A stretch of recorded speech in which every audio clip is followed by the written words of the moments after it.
Intégrale Bourse. Grégoire Favet sur BFM Business.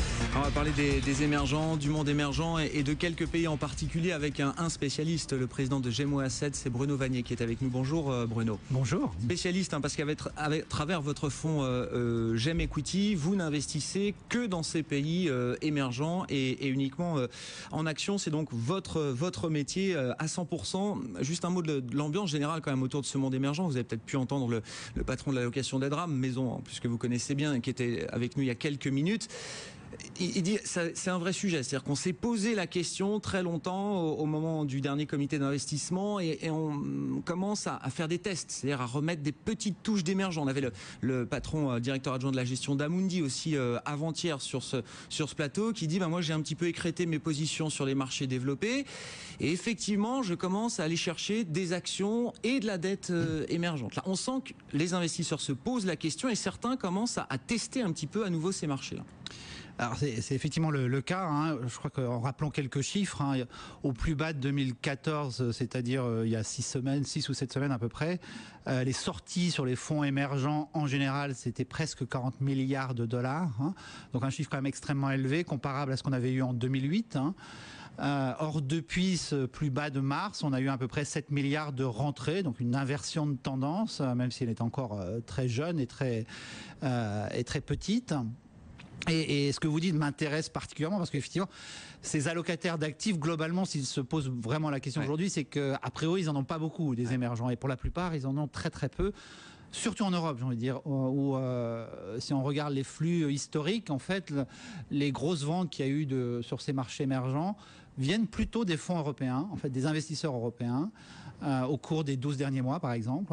Si on les compare par exemple aux investisseurs américains.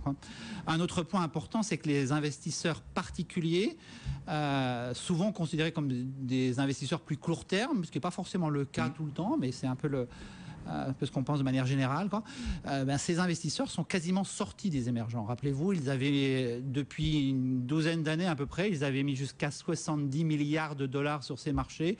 Or, aujourd'hui, c'est quasi-totalité d'argent est sortie, quoi. Donc effectivement, c'est plutôt une bonne nouvelle parce que à partir du moment, si tout le monde est sorti, effectivement, il n'y a plus de vendeurs, en tout cas plus de vendeurs internationaux, quoi. Et le prochain mouvement, c'est plutôt à l'achat. C'est ce qu'on commence à voir de la part de grands investisseurs globaux, de certains allocataires d'actifs, même si c'est encore très, très prudent pour le moment. Oui, parce que c'est là qu'il y a de la valeur, hein. On est vraiment sur un univers value aujourd'hui. Donc c'est ça qui fait qu'on se pose la question quand on regarde par rapport aux valorisations qui sont revenues quand même à des moyennes historiques pour les autres marchés. On cherche le coup d'après parce que de manière plus fondamentale, la situation est quand même encore pas très propre dans tous ces pays émergents. Et si on prend le pays là qui fait l'actualité en ce moment, c'est la Russie. Enfin voilà, on a un risque géopolitique, on a un risque macroéconomique. Enfin voilà, on cumule tous les risques émergents dans cette zone-là aujourd'hui, hein. Alors c'est vrai que globalement, les économies émergentes, même si elles commencent un peu à s'améliorer, il faut le souligner. De fait, les banques centrales émergentes, pour la plupart, ont augmenté leur taux d'intérêt au cours des 6 à 12 derniers mois face à une vraie méfiance de la part des investisseurs globaux qui commençaient à vendre massivement leur marché et donc voir leurs devises baisser. Face à cette incertitude, ils ont levé les taux, c'est ce qu'il fallait faire en gros.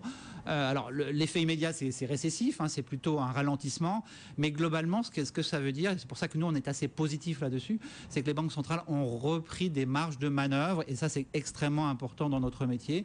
Ça leur permet d'une part de stabiliser la situation. De fait, depuis le début de l'année, la plupart des devises émergentes sont soit à la hausse légère par rapport au dollar, qui est vrai, est assez faible, à part aujourd'hui, vous le soulignez. Mais globalement, on a quand même une stabilisation, et ça, c'est bien. Et avant une reprise, il nous faut ça, il nous faut une stabilisation. On est dedans. Alors la reprise, forcément, elle n'est pas encore évidente, sinon les marchés seraient bien plus élevés. Mais on commence à bien comprendre la feuille de route sur la plupart des pays émergents. En revanche, certains, effectivement, se posent souci. Alors, c'est le cas de la Russie aujourd'hui. Enfin, la situation ukrainienne purement politique qui fait que le marché russe est complètement déserté. Hein. La valorisation actuelle, si tant est qu'elle veut dire quelque chose, est à 4 fois les bénéfices. Donc la totale, Oui. la capitale boursière totale vaut 4 fois les bénéfices agrégés. Ce qui, historiquement, à ce niveau-là, il faut acheter. Parce que statistiquement, on gagne quasiment tout le temps de l'argent 12 mois après, quoi. Alors ça, c'est statistique. Bien évidemment, ces bénéfices risquent d'être revus à la baisse. Mais globalement, on est dans un environnement où il y a une désertion totale du marché russe. À ce titre-là, il nous intéresse de fait. On va y aller, nous voir des sociétés au cours de... Pour vous, c'est le moment d'y aller. Enfin, c'est le moment de regarder. D'aller visiter, en tout cas, les sociétés russes et de regarder les sociétés. D'y investir, de commencer à y investir. Bon, marché russe, évidemment, qui est le grand perdant, d'ailleurs, cette crise ukrainienne. Enfin, je veux dire, l'Europe n'est pas sanctionnée, les marchés globaux résistent bien, mais le marché russe, que ce soit les taux, la dette ou les actions, et la devise, c'est lui qui est sanctionné le premier. Qu'est-ce qu'on peut avoir comme idée pour sortir de ces grands émergents? On a beaucoup de gérants émergents qui nous disent arrêtez déjà de penser les émergents dans une globalité et puis sortez aussi des grands ensembles qu'on connaît et qui sont déjà vendus et survendus un petit peu partout. Il y a plein de petits pays satellites là qui sont aussi intéressants pour investir, j'imagine. Alors, de manière générale, hein, il y a une grande diversité dans le monde émergent, y compris dans les marchés les plus petits et les moins connus, quoi. Même si dans certains cas, on peut estimer qu'il y a quand même une bulle importante, une bulle financière importante, notamment sur des petits marchés comme le Qatar, comme les Émirats arabes. Parce que ces marchés-là, dits frontières aujourd'hui, vont être upgradés en marchés émergents au cours du mois de juin prochain. Alors forcément, ça a créé une spéculation. Tout le monde se dit qu'il va y avoir beaucoup plus d'acheteurs passifs sur ces marchés. Donc les marchés ont monté avant. Je crois qu'il faut vraiment sortir de ces marchés, ces petits marchés sur lesquels la liquidité est souvent à sens unique. C'est-à-dire quand tout le monde achète, bien évidemment, la liquidité est là. Le jour où les investisseurs veulent sortir, c'est pas la même histoire, hein. Donc vraiment, je crois qu'il faut faire attention à certains de ces marchés, encore une fois, petits, qui ne représentent pas grand-chose dans les indices, où la spéculation est très importante. Ailleurs, dans l'ensemble du monde émergent, que ce soit le Brésil, la Chine ou d'autres, il y a des histoires extrêmement intéressantes, pas simplement au niveau des marchés, hein. On peut dire que l'Indonésie, par exemple, est un marché très intéressant aujourd'hui, que la Chine commence à être vraiment intéressante, surtout au niveau du stock picking. Rappelons-nous, la Chine est plutôt un marché décevant depuis le début de l'année. Alors, les nouvelles économiques en Chine ne sont quand même pas très positives, hein, mais quelque part, peu importe cet environnement un peu délétère, ce qui est important en Chine, c'est qu'il y ait des restructurations, quoi. Et vous parliez tout à l'heure de value. Est-ce que les émergents sont value par rapport à d'autres marchés? Effectivement, à des niveaux de valorisation autour de 10 fois les bénéfices, on peut se dire que ce sont des marchés value pour certains, ou certaines valeurs, ou certains secteurs le sont. J'ai envie de dire, nous, dans notre optique, on achète de la value que s'il y a une perspective de retournement. Parce que le problème souvent dans les émergents, c'est qu'on a acheté de la value, mais ça reste de la value longtemps. Très longtemps. C'est ça. Donc nous, il nous faut une perspective de retournement. En Chine, on estime que dans certaines entreprises d'État, qui sont quand même pas notre tasse de thé habituelle, on va dire, eh bien là, il y a des histoires intéressantes, notamment au niveau de l'énergie. C'est que la Chine est un gros consommateur malheureusement de charbon, et dans son mix énergétique, le charbon représente beaucoup. C'est polluant, bien évidemment. Les autorités chinoises sont tout à fait conscientes de ce problème. Elles veulent donc réduire la part du charbon, augmenter la part du gaz. Un acteur extrêmement important, stratégique dans ce secteur, c'est PetroChina, comme son nom ne l'indique pas. C'est quand même le plus grand distributeur et le plus grand producteur de gaz en Chine. Et là, on a une vraie perspective de restructuration. Et là, ça nous intéresse d'acheter de la value.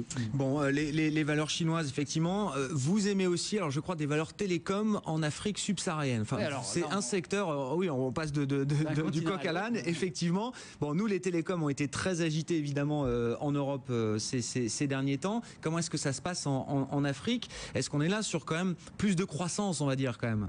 Clairement plus de croissance. Alors, ce qui est assez drôle, c'est que la plupart des investisseurs sont souvent positionnés sur je dirais le mastodonte, en l'occurrence sud-africain, mais qui est très présent aussi dans l'Afrique subsaharienne et également au Moyen-Orient. C'est MTN, 200 millions d'abonnés, donc comme un acteur très important au niveau mondial. Or, effectivement, ces résultats, ces chiffres sont quand même plutôt décevants. Effectivement, là, on a un acteur qui intervient sur certains marchés qui commencent à être saturés.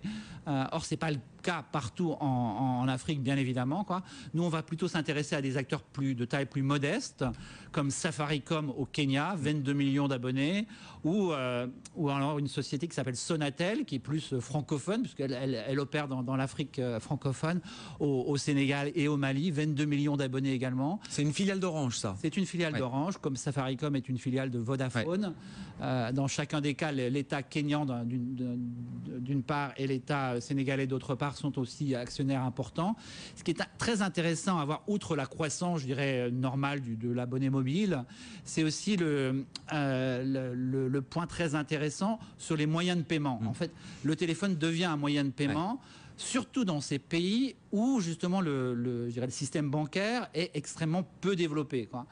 Je prends l'exemple de Safaricom, qui est l'exemple le plus emblématique du sujet, avec M-Pesa, qui est un système de paiement mobile, qui représente aujourd'hui, en termes de transactions, 20% du PIB kényan, ce qui est quand même énorme, et qui met une valorisation assez importante sur le titre, de fait, et qui crée quand même une croissance.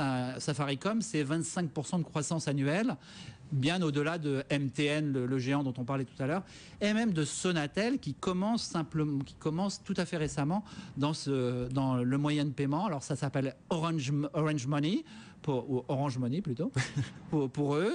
C'est encore petit aujourd'hui, mais si ça devient comme M-Pesa pour Safaricom, ça va faire passer la croissance de Sonatel à 10-12% par an à plutôt 20%. Or, le titre vaut 12 fois les bénéfices, donc ça nous intéresse. Bon, des valeurs de croissance, effectivement, dans les télécoms en Afrique, Sonatel ou encore Safaricom. Merci beaucoup, Bruno Vanier, d'être venu nous voir, le président de GEMO Asset sur BFM Business. Merci, au revoir.